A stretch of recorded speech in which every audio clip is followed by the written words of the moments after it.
Value creation is a fun way to run an organization. It makes fun for the customers because they get what they want and need. It's fun for the staff because they're doing something that's meaningful. And it's even more fun for the firm and the shareholders because they make exponential amounts of money. And the age of value creation is, in fact, taking the ideas of Agile from software and applying them to the whole firm. And the result, unbelievable returns. Exponential growth compared to firms that are focused on making money.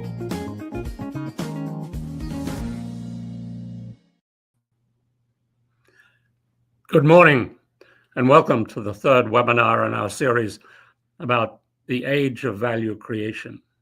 Because in among all the bad news that we're hearing, there is actually some good news. And this webinar, this series, this conference is about that good news. And we'll be talking about two different worlds. In one world, everything is fun. It's fun for the customers, it's fun for the people doing the work, and it's fun for the shareholders because they make exponential amounts of money. And some of these ideas might seem pretty strange to you, but if you have a question, put it in a chat. But we'll also be talking about a world that is probably all too familiar to you, which is not much fun. Engagement is low globally. It's not much fun for customers who don't trust big firms, nor is it much fun for shareholders who see declining returns from big companies. And the odd thing is that the folks running these companies don't seem to know that they have a problem. And they even believe that they are succeeding. 90% of executives believe that they are strongly trusted. And yet data shows exactly the opposite. So today we'll be talking about these two different worlds. One world is the age of value creation. It's different from the way firms have been run for several hundred years, but it's more fun and it's more productive. And in fact, it's a new way to run a company. It's been around for a couple of decades, and it is changing the world. It's not a theory, it's a fact. It's actually happening, and you heard it here first. And we'll be documenting the elements of what's involved in this series of webinars. We've had two already. This is the third, and we'll be having another two later in August, and you'll be able to follow how this whole subject is coming together in the main event, which is the conference in Lisbon, where you'll be able to interact with all of these speakers who have tremendous expertise and experience, and you can answer all the questions that we won't have time to answer in this webinar. And so we have three value creation guides who'll be talking about these different worlds. And as you listen to their presentations, as I say, put your questions in the chat and we'll answer them here or online. Because we want you to understand what it means for you. It's not about the world that we know, but what it means for your world. And the first speaker will be talking about the why of the value creation organization. What's the goal of these firms? The second speaker will be talking about the how of the value creating business. What's the role that people play in it? And the third session will be more about the what of the value creating business. How do you know what you're doing? And to kick it off, we have a wonderful value guide in Hunter Hastings, and he'll be talking about the entrepreneurial organization. Simon Sinek rightly said, start with why, and that's what we'll do. Why do organizations exist? And for a couple of hundred years, firms and executives were telling themselves it was about making money and cutting costs. What Hunter will be explaining that there is a new game in town, and that is the opposite of what these firms have been doing for several hundred years, and that's creating value for customers as the goal of the firm, being entrepreneurial. Wholly different way of thinking about organizations and how you work in them. And if you have questions for Hunter, put them in the chat. So Hunter, please tell us, what does it mean to be entrepreneurial? Yes, thank you, Steve. So what is the new value creation paradigm that Steve's talking about and we're all seeking? It is entrepreneurship at scale, a different way of running a company to unleash its potential rather than manage it. We call it venture mode.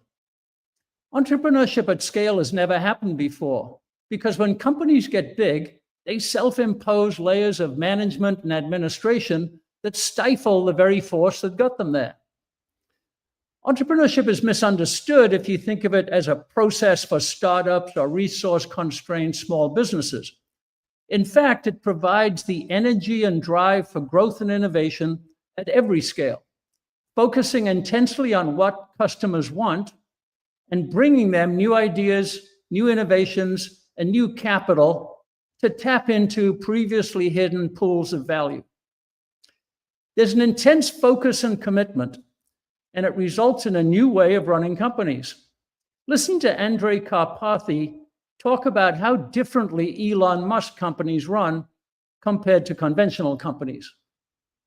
How to describe it? It almost feels like it's a longer set of things that I have to think through. But well, number one is like, so he likes very small, strong, highly technical teams. So that's number one. So I would say at companies by default, they sort of like the teams grow and they get large. Elon was always like a force against growth. I would have to work and expend effort to hire people. I would have to like basically plead to hire people. And then the other thing is that big companies, usually you want, it's really hard to get rid of low performers. And I think Elon is very friendly to, by default, getting rid of low performers. So I actually had to fight for people to keep them on the team because he would by default want to remove people. And so that's one thing. So keep a small, strong, highly technical team. No middle management that is kind of like non-technical for sure. So that's number one. Number two is kind of like the vibes of how everything runs and how it feels when he sort of like walks into the office. He wants it to be a vibrant place. People are walking around, they're pacing around, they're working on exciting stuff, they're charting something. Notice Andrej's non-structural approach. He doesn't talk about organizational design. He talks about a different mindset, a state rather than a structure. Everybody feels like they're doing important value creation work. There's a high energy vibe. No one's disengaged. Management layers are cut out. There's no value creation there. Don't add people, just get all people to do great work and maximize high-speed flow by removing barriers and bottlenecks fast. So how do companies get to this entrepreneurial state? Is it because the individuals are entrepreneurial or the company is entrepreneurial? And the answer is both, the whole and the parts. That's what results in scale entrepreneurship. Entrepreneurship that's interconnected and collaborative. It's not easy to accomplish at scale. In fact, Roger Martin, in his book, A New Way to Think, documented how the leading consumer goods company, Procter & Gamble, struggled with this challenge on their Olay brand of beauty products. Despite an active CEO push for entrepreneurial innovation, the risk-averse culture of middle management failed to accelerate time to market or even to make breakthrough innovations that customers truly valued. So how can companies pivot to the dynamic cohesion of the entrepreneurial system without management?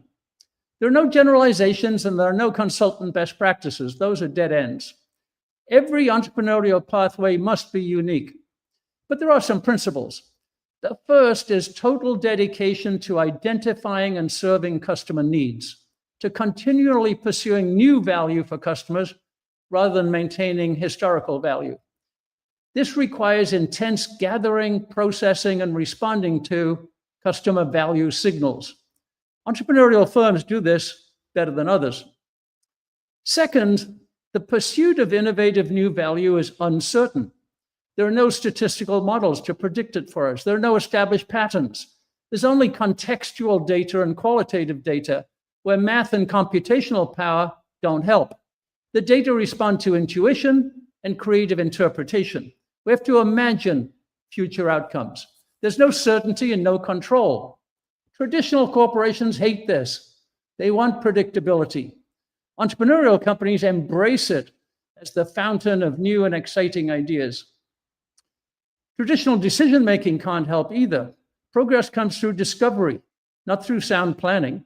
Discovery results from action, not strategy. The actions are experimental, curated by the knowledge of customer needs and implemented without a predetermined outcome, but with a commitment to learn and to advance whatever finding emerges. That's why Elon Musk wants to talk directly with engineers, the ones doing the important work and running the important experiments.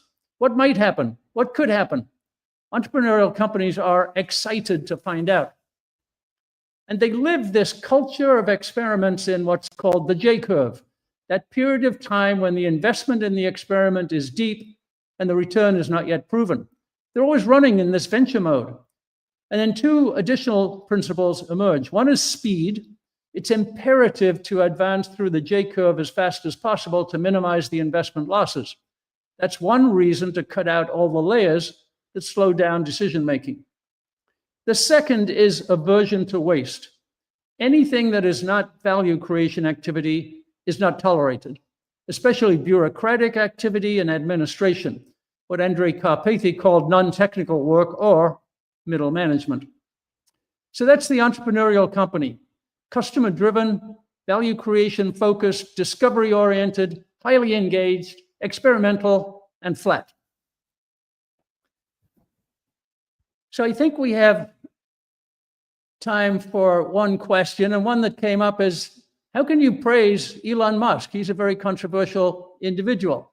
And the answer is we're not praising Elon Musk. We're looking at the new paradigm that he has created. People in the old paradigm, the old managerial, hierarchical, process-based way, can't see the new paradigm. They can't understand the new language. And that's how we talk about unleashing, removing blocks, finding the barriers, and removing those from being the prevention to entrepreneurial activity. So let me leave it there and pass it back to Steve, and we'll answer more questions online. Thanks, Hunter, and wonderful exposition of the why of the value creating organization. Why do these firms exist? Why are they different from firms which are just focused on cutting costs? And we'll turn now to the how, with a function that is often regarded as boring and totally unconnected to value creation, but in fact it plays a key role. And we have a wonderful value guide, Mark Beliczky, who will be showing us that it's one of the things that often slows down the value creation, and it becomes an instrument for controlling staff and making sure that they don't ever become very entrepreneurial. They must stay in line and keep their focus on cutting costs, not doing these crazy new things. And what we find in these new value creating organizations, they have rethought, reimagined the whole HR function. They don't call it HR for a start. Calling people resources is really an insult. They call it the people department or something more human, but certainly not resources. And they're finding ways to make people to be value creators in this function, not a value drag. And so we have an expert who's been doing this for several decades in many organizations over many years, and he'll explain how it's done. And as you listen to him, please don't forget to put any questions you might have in the chat, and we'll answer them on screen if we can. If we don't get to them, we'll answer them online. So please put your questions in. And now let's hear from Mark. Take it away, Mark. Thank you, Steve, and welcome everyone. I'd like to start with a question. In your organization, is HR designing the future or documenting the past? Take a moment and think honestly. Is your HR team leading conversations about culture, capability, and growth? Or are they mostly called in after decisions are made? Because when HR is engaged, activated, and truly freed, it becomes a key partner that can help align people, purpose, and performance. But when it's sidelined, the entire system can drift. Well, let's look at what happens when drift occurs. During the Travis Kalanick era of Uber, strategy meetings weren't filled with insight. They were filled with fear. Employees stayed silent. Feedback dried up. People disengaged, and performance quietly slipped. The root cause wasn't market pressure. It wasn't failed tech. It was culture. And HR, instead of guiding change, became complicit. And when a site reliability engineer reported serious HR issues, well, HR refused to act, protecting high-performing managers instead of protecting people and culture. The problem wasn't hidden, it was ignored. So instead of providing direction and supporting, HR became part of the silence. And that silence, well, it nearly broke the company. Now let's see what happens when HR becomes a true business partner. The story of HR as a springboard. When Satya Nadella became CEO at Microsoft, the company seemed to be losing relevance. Internally, it was stuck, defensive, divided, slow. But Nadella didn't start with product strategy. He started with mindset, and he turned to HR. Together, they introduced a growth mindset, redefining how leaders lead and how teams learn and how performance is measured.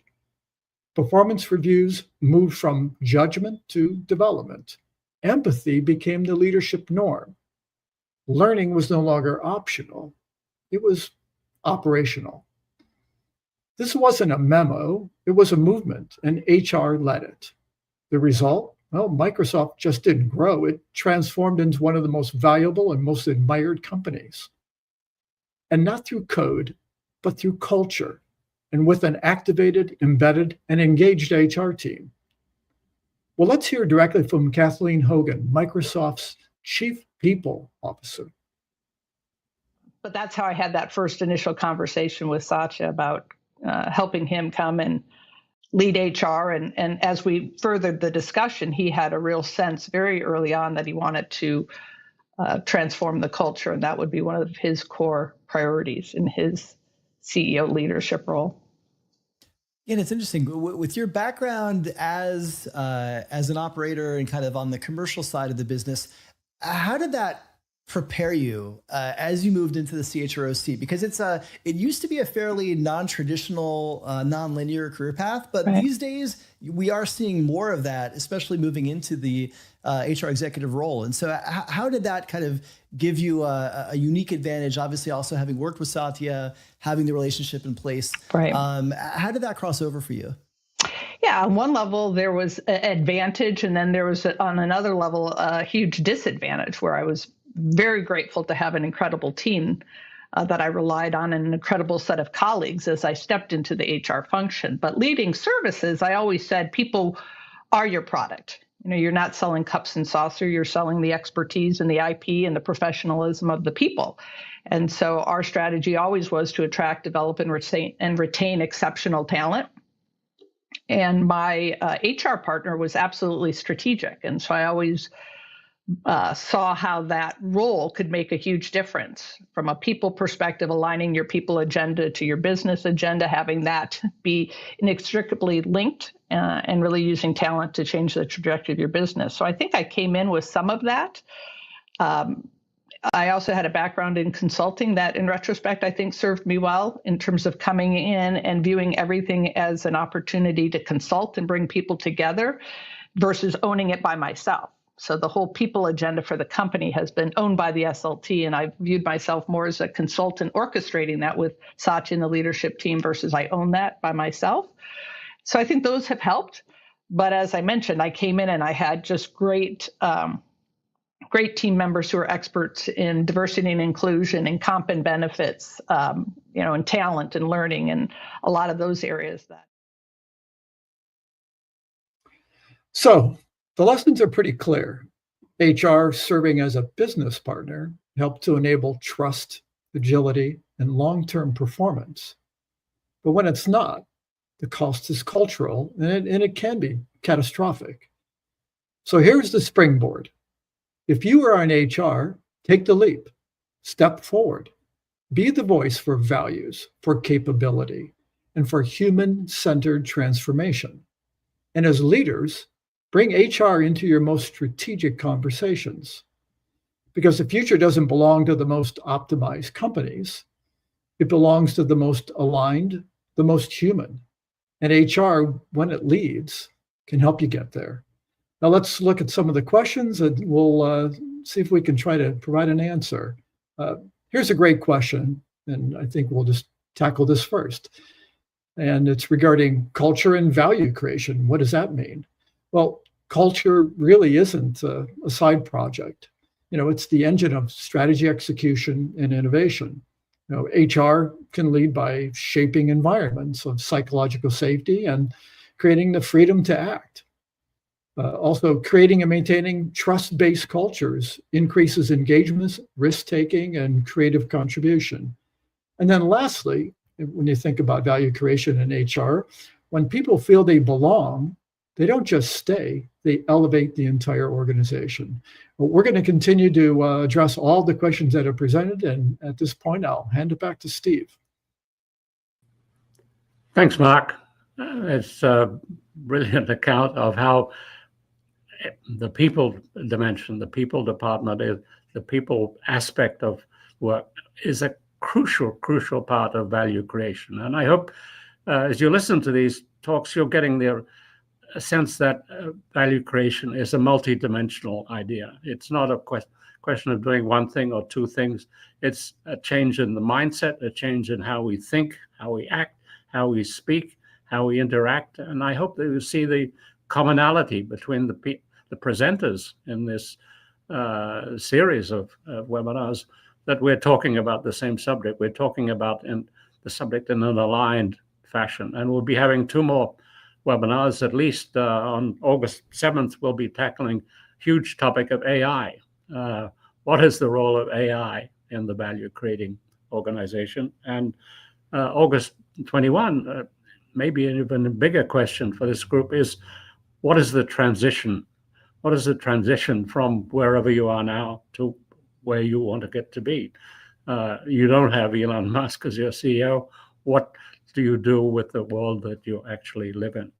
So we've been talking in this webinar about the why. What's the why of the value creating organization? We've been talking about the how, and now we're going to talk about the what. What is actually the organization doing in a value creating organization? And measurement is often seen like a boring, irrelevant topic, something you have to do, but it's not much fun. But it's actually exciting and vital, because this is what sheds light on what's actually happening in the organization. I mentioned earlier that CEOs often have a totally wrong impression of what their organization is doing and how they are regarded. This is how to shed light on what is actually going on. And so the first step in really understanding value is to measure the right things. If you measure the wrong things, of course, you get a very wrong understanding of what's happening, and you don't get to do the things you need to do because you don't even know what's happening in those areas. So today we have a brilliant value creation guide from the Netherlands, Jurriaan Kamer, and he has extensive experience in exactly the subject, the whole challenge of measuring the value creation experience. So Jurriaan, how do we measure the right things, and why does it matter? And again, you've got a comment, got a question, please put it in the chat. Jurriaan? Yes, thank you very much, Steve. And I'm really excited to give you a short taste of what it could look like to measure value in a more progressive way than what most traditional companies do. I also speak to some of the anti-patterns that I see often on this subject. So first I want to start with a relatively innocent example, but a costly example, the Google Glass. I'm sure many of you have heard about this product. It was launched in 2013 at a price tag of $1,500. It got a bunch of nerds and early adopters excited, but it never reached mass adoption. It was a huge, colossal flop, and it had an estimated loss of over $100 million. And one of the big reasons for that is that they focused too much on building the product rather than figuring out what problem this product should solve. So technically this product worked, but it really didn't solve a problem for anyone. It didn't create any customer value. Another example is what happened at the NHS, the UK's National Health Service. And it illustrates a problem I see a lot in organizations where we change metrics and become targets and then actually hold people accountable for it. So in the UK's hospitals, there was a problem where many patients had to wait for many hours when they were admitted into an ER before they could actually see a doctor. So with all good intentions, on a country level, the NHS decided to put a target in place, meaning patients who arrive at the ER should be seen within 4 hours in 95% of the cases. So what could possibly go wrong, right? This is a great target to have. The problem was the the hospital directors were held accountable, and they held accountable their middle managers, and caregivers were actually, basically said, you have to follow this, otherwise you're going to get into trouble. So what actually happened was a couple of really bad side effects, meaning now when patients were going to hospitals, they first had to wait in ambulances before going inside of the ER, so that the clock of 4 hours wouldn't start. And right before the 4-hour mark, patients were moved into corridors or even admitted unnecessarily so that the clock would stop on the KPI. So patient outcomes didn't improve, and it was also pretty bad for the motivation and engagement of the healthcare workers, but they did it anyway because they were afraid of losing their jobs. So here you see culture is another big factor. And what they should have done instead is figure out what are all the contributing factors for the fact that we cannot get the doctors to see the patients on time, rather than pushing KPIs down people's throats, which happens a lot in organizations, unfortunately. So I'm also going to talk about Microsoft, not because they're a perfect company or that all of their products are great, but because their transformation is quite interesting, especially also on this topic of measurement. So when Satya Nadella became CEO, he changed a bunch of things in this topic. And it's well illustrated by a quote by one of the corporate VPs, where he said, "We used to compensate and reward the engineering teams based on factors like, did you ship on time? Did you ship with the features that you said you would ship? But nobody actually looked at if it was being used or not." And when Satya came in, he introduced the concept of customer obsession, where usage became the primary factor. Meaning, what is the customer's problem? What are they trying to solve? And how are we making their life better? And measure those things instead. And it wasn't even possible to get a meeting with Satya if you didn't have the answers to these questions ready. So let's listen to a 1-minute audio clip where Satya explains this further. One of the big things that we've done at the leadership level is the shared metrics. And in fact, we have this distinction between what we call performance metrics and power metrics. Performance metrics are in some sense in-year, revenue and profit and things of that nature. And power metrics are more metrics which are about future year performance. In other words, leading indicators of future success, which are more about usage, customer love or satisfaction. A large part of the compensation for me and my leadership team is fundamentally based on that. Our sales culture has changed a lot because we have put a lot of the sales compensation levers to also go from just the one-time license or bookings to actual consumption, which means it aligns us much better with our customers and their success in using the products and getting benefits out of it.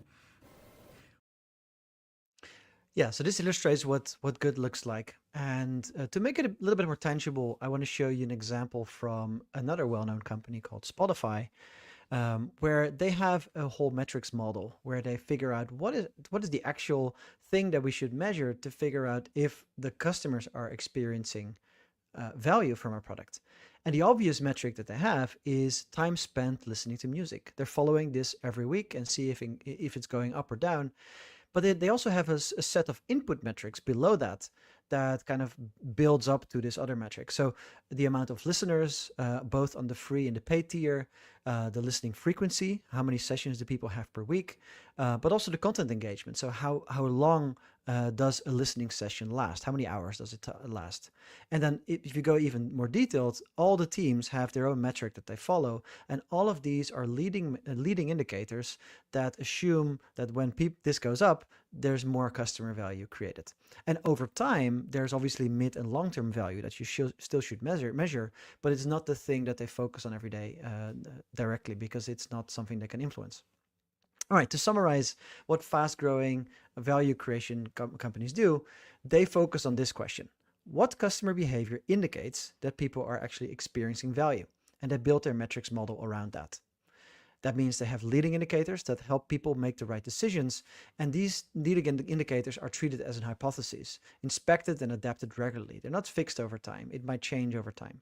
And finally, and more importantly, these metrics are picked by the teams. The teams own the metrics that they follow so that they can align themselves and constantly are researching what can we do to create more value. All right, this was hopefully helpful. Let's see if there's any questions here in the chat. And here's one. Yeah, this is a funny one. I'll answer it. The question is, you guys keep praising Satya Nadella and Microsoft to the skies, but how can you be excited about him when they have such a crappy product as Microsoft Teams? Yeah, that's a fair question. It's also a cheeky question. My cheeky answer is, imagine how crappy the product would have been if they didn't measure outcomes. But that being said, measuring outcomes doesn't guarantee great products and user experience, but it can save you a lot of trouble in terms of building the wrong thing and being super busy with building the wrong product. Hopefully that gives you a sense. All right, we're at the end of the webinar. There's a final message from Steve. If you keep dropping in questions, I'll come back to the chat later and answer them for you. Are you interested in change? Are you interested in making your organization more productive? Are you interested in having a workplace that's fun, that's exciting? In Lisbon in September, there's a fun conference happening. It's light, it's energetic, and it's about creating value faster. You will encounter a different way of running an organization, a different way to create value for your customers, a different way to create an inspiring workplace in touch with the times, taking advantage of digital, taking advantage of AI, creating the firm of the future. Come to the Lisbon conference, September 23rd and 24th.